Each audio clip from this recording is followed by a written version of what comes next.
কেন্দ্রীয় প্রচার ও দাওয়া বিষয়ক সম্পাদক নির্যাতিত জননেতা মৌলানা আহমদ আব্দুল কাইয়ুম বক্তব্য রাখবেন। নির্যাতিত জননেতা মৌলানা আহমদ আব্দুল কাইয়ুম।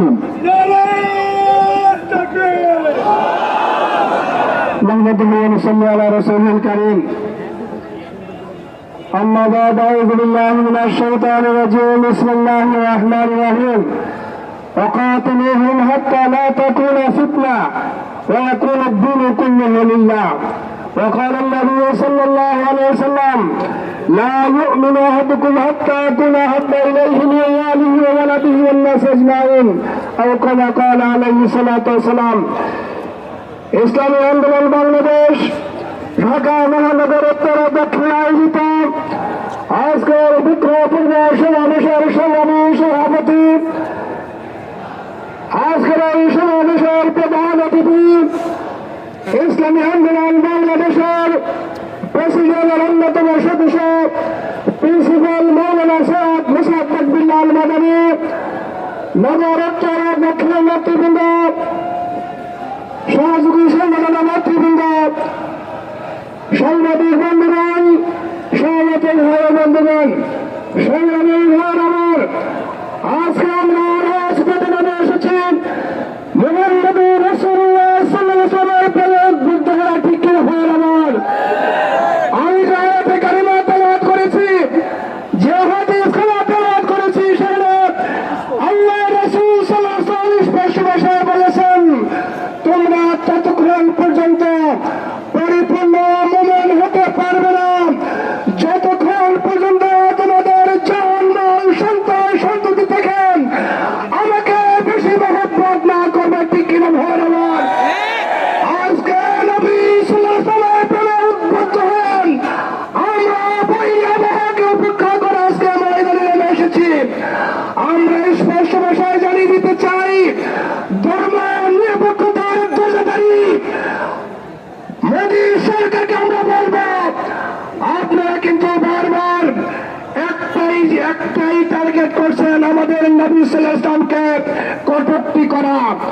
এবং শুধু তাই নয়, উগ্র সম্প্রদায়ের লোকেরা এই দেশে বসে আমার নবী মুহাম্মদুর রাসূলুল্লাহ সাল্লাল্লাহু আলাইহি ওয়াসাল্লামের বিরুদ্ধে কটূক্তি করে যাচ্ছে। আমরা বলে দিতে চাই, আমরা আমাদের নবী সাল্লাল্লাহু আলাইহি ওয়াসাল্লামকে আমাদের জান মাল সবকিছু থেকে ভালোবাসি। আমার নবীর ইজ্জতের উপর আঘাত করলে আমরা তাকে কোনোভাবেই ছেড়ে দিব না ইনশাআল্লাহ। আমরা অন্তর্বর্তীকালীন সরকারের কাছে দাবি জানিয়ে বলতে চাই, আজকে আপনারা নবী সাল্লাল্লাহু আলাইহি ওয়াসাল্লামের অপমান করবে, কটূক্তি করবে, আপনাদের দায়িত্ববোধ আছে। 92 ভাগ মুসলমানের দেশ বাংলাদেশ, এই দেশে আপনাদের দায়িত্ব আছে। আপনারা অবিলম্বে ভারতীয় রাষ্ট্রদূতকে দেখে কড়া বার্তা দিন, অন্যথায় মুসলমানরা কিন্তু আপনাদের বিরুদ্ধে খেপে উঠতে বাধ্য হবে।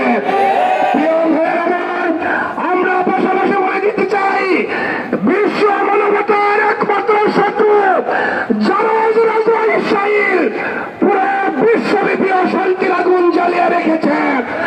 আজকে তারা গাজা ফিলিস্তিনে হামলার পর লেবানন, ইরান সহ বিশ্বের মুসলিম দেশগুলোকে তারা টার্গেটে পরিণত করে একের পর এক হামলা চালিয়ে সেদেশের নারী, পুরুষ এবং শিশুদেরকে হত্যা করে আন্তর্জাতিক আইন লঙ্ঘন করেছে।